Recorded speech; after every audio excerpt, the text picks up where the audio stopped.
unionized. I am a fierce defender of free speech and the right to protest. And I believe in times like these, we need more people who are gonna stand up in the face of power and do what's right? That's what we need, and I think it's lacking on council these days. As many of you know, I'm not a career politician, and I'm not running to climb the political ladder, I'm running because I think that I believe that we can still build an Austin where everybody, not just the wealthy, can thrive.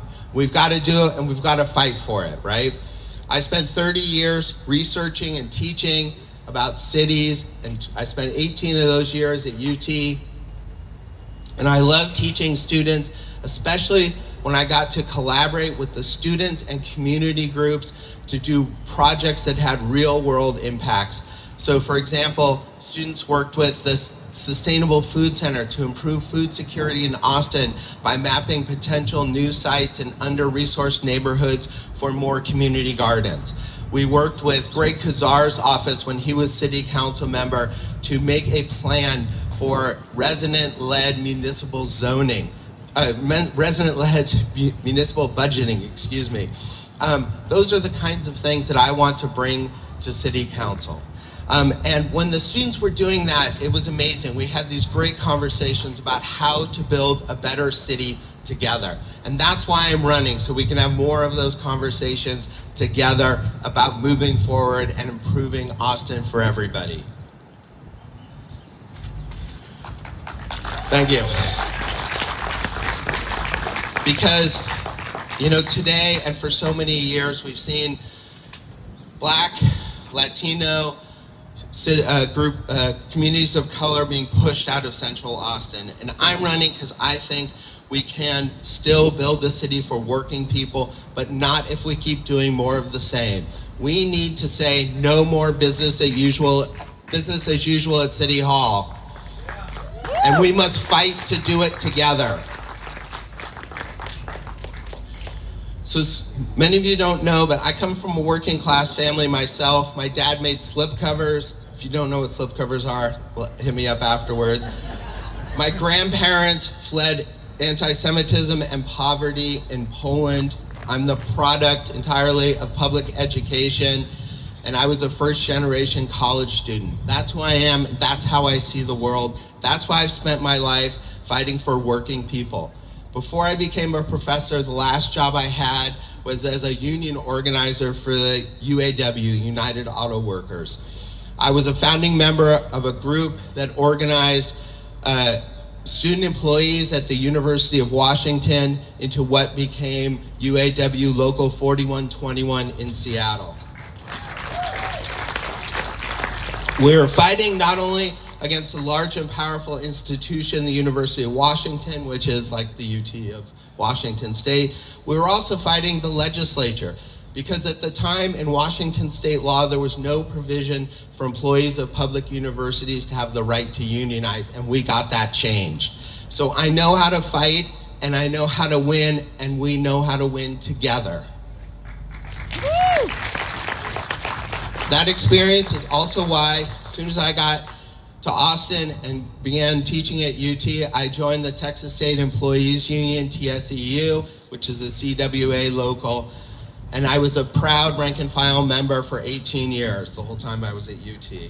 And TSEU is a great union because it represents people across all sectors who work for the state government. So whether in the classroom or in the streets, I've always believed power comes from the bottom up, from ordinary people working together to make change. And in Austin, I worked with construction workers at Workers' Defense Project to improve wages and working conditions in the construction industry. Through our work, we got OSHA to increase visits to construction sites in Texas. We were able to change City of Austin policy on how workers are compensated and treated on publicly subsidized projects. We also, amazingly, got Rick Perry to sign a law that we pushed through the legislature that increased the penalties and protected workers against wage theft. So I know how to work in those circles. I've also written reports for the city's equity office on the cost of segregation, redlining, and racial health disparities in the Black community here in Austin. I've written about how zoning reform, if done carelessly, can hurt the low-income communities that we say we're trying to help. And I've also worked extensively with neighborhood associations on, among other issues, the I-35 expansion right here around the block, on zoning cases, and on land use. And in fact, on this very parcel of land, I worked with our neighborhood association, Cherrywood Neighborhood Association, the landowners, and the tenants' rights organization, BOSTA Austin. We all work together to ensure that in the future, development on this site will include below market affordable housing, the right to return, and other public benefits and tenant protections that we codified into a legally binding deed restriction. So some people shake the right hands, they attend the right meetings, they say the right things, but I've spent my life doing the work of building a better world with students, with workers, with neighbors and communities, and with data to back it up. I believe what we need right now are leaders who won't back down, people who will fight for housing that folks can afford, dignified jobs that pay a living wage, and a city that actually works for everyone, not just the well-connected. Because the truth is, and we all know this, we all know Austin is changing fast and leaving too many people behind, and we keep paying lip service to doing something about it. It's about time we actually do. But in order to do that, we need some principled leadership. It's not afraid to challenge the status quo, leadership that understands how policy affects real people and who aren't afraid to raise their voices when it matters. So I've raised my voice before, and if I have the honor of serving you on City Council, I will do it again. I'll raise my voice for affordable housing, for dignified work, for public investments in our communities that are too often left behind, and for a city government that listens not to developers, but to teachers, service workers, renters, organizers, students, and neighbors, for a city that doesn't just grow, but that grows fairly and responsibly. Woo! So together, I'm inviting you to build the city that we deserve with me, right? I can't do it alone. I need your help.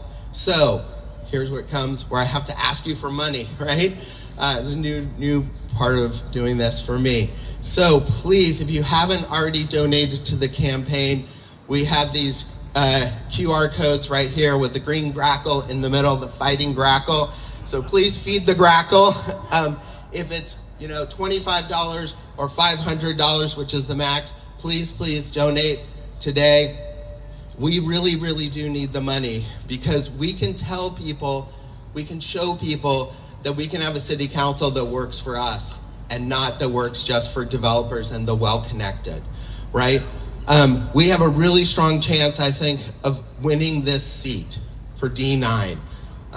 It's vulnerable. The incumbent is vulnerable, but he is a well-resourced establishment incumbent, right? So we need to be able to compete. There's no way we can out-donate him because he has too much money, but we just need enough to compete, and I need your help in doing it. So please donate so that we can buy more lawn signs and get the word out, so we can buy more campaign literature when we go door knocking, so that we can have staff that will help coordinate, and so that we can buy some ads to get the word out that we can make a change in Austin, right? Together, we can build a better city together.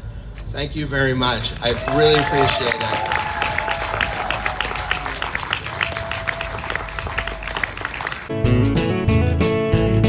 It's burn it, darn it, so learn it. Like Maynard and Caney. Mi Madre's tacos with Bruce Alfont. Capital 10K every spring, quirky people around doing their thing. Oh, Henry Puno's my favorite scene. Town Lake, what's more to want? But I want to stay here until I die. Your city and state politics make us say goodbye. Gonna make me the most of this town for as long as I can stay around.